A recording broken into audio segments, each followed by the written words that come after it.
মাত্র 10 মিনিটে ঘরে থাকা মশলা দিয়ে কিভাবে রেস্টুরেন্টের মতো মাশরুম কারি রান্না করবেন সেটা জানতে হলে আজকের ভিডিওটা প্রথম থেকে শেষ পর্যন্ত দেখুন। হ্যালো ভিউয়ার্স, আসসালামু আলাইকুম। আশা করি সবাই ভালো আছেন, আমিও ভালো আছি। বাজার থেকে যে মাশরুমগুলো নিয়ে এসেছে সেগুলো আমি সুন্দর করে কেটে নিয়েছি। এগুলো হচ্ছে অয়েস্টার মাশরুম। আর কেটে নেওয়ার পর আমি এগুলো ভালো করে পানি দিয়ে ওয়াশ করে নিচ্ছি।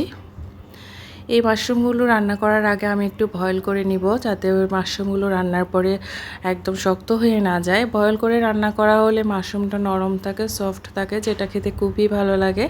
আপনারাও মাশরুম রান্না করার সময় এই টিপসটা ফলো করবেন। মাশরুম খেতে শুধু সুস্বাদুই না, এর অনেক স্বাস্থ্য উপকারিতা রয়েছে। হার্টের সুরক্ষায়, ডায়াবেটিস নিয়ন্ত্রণে, রোগ প্রতিরোধ ক্ষমতা বাড়ানোর জন্য এই মাশরুম খুবই উপকারী। আর ক্যান্সারের প্রতিষেধক হিসেবেও কাজ করে এই মাশরুম। এই তো কথা বলতে বলতে আমার মাশরুমগুলো সিদ্ধ করা হয়েছে। সিদ্ধ করার পর আমি পানি ঝরিয়ে নিয়েছি স্ট্রেনারে। এখন মশলাটা রেডি করব। এখানে হলুদ, মরিচ, ধনিয়া, লবঙ্গ, এলাচ, পেঁয়াজ, রসুন, আদা সবগুলো নিয়ে নিয়েছি। মোট কথা মাংস রান্নার যে মশলাগুলো লাগে সেই মশলাটা সবগুলো আমি ভালো করে পেস্ট করে নিয়েছি। এখন এই মশলাটা দিয়ে আমি সিদ্ধ করা মাশরুমটা ভালো করে মাখিয়ে নিব। এই মাখানোতে একটা সুন্দর ফ্লেভার আসতেছে, অনেক সুন্দর একটা মশলার ঘ্রাণ আসছে।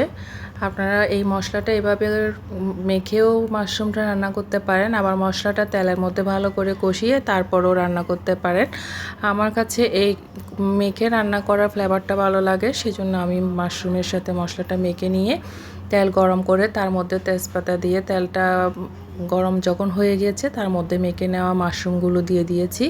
এখন ভালো করে কষিয়ে নিব তেলের মধ্যে।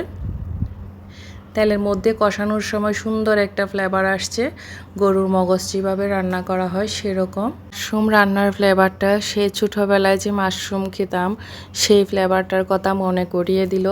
আপনারাও এই রেসিপিটা ফলো করে মাশরুম কারিটা এভাবে রান্না করে দেখতে পারেন, আশা করি হতাশ হবেন না।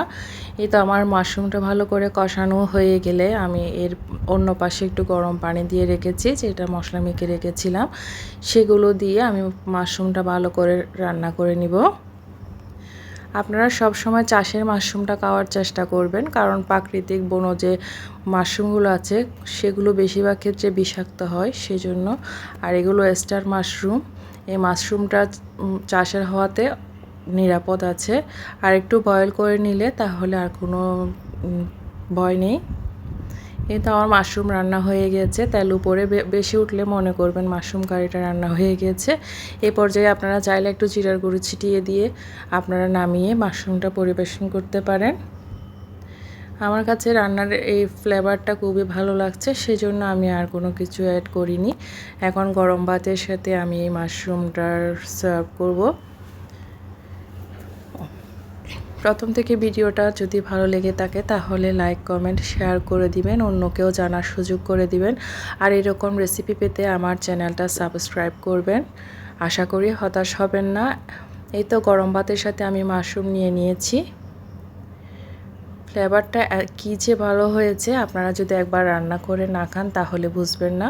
এই জন্য ছোট্ট একটা অনুরোধ করে যাচ্ছি, মাশরুম যদি রান্না করেন তাহলে এভাবে একবার রান্না করে দেখিয়েন।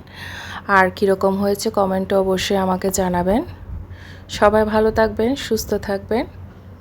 আজ এ পর্যন্ত। আর আমি গরম ভাতের সাথে গরম গরম মাশরুম দিয়ে খেয়ে নিচ্ছি। আল্লাহ হাফেজ।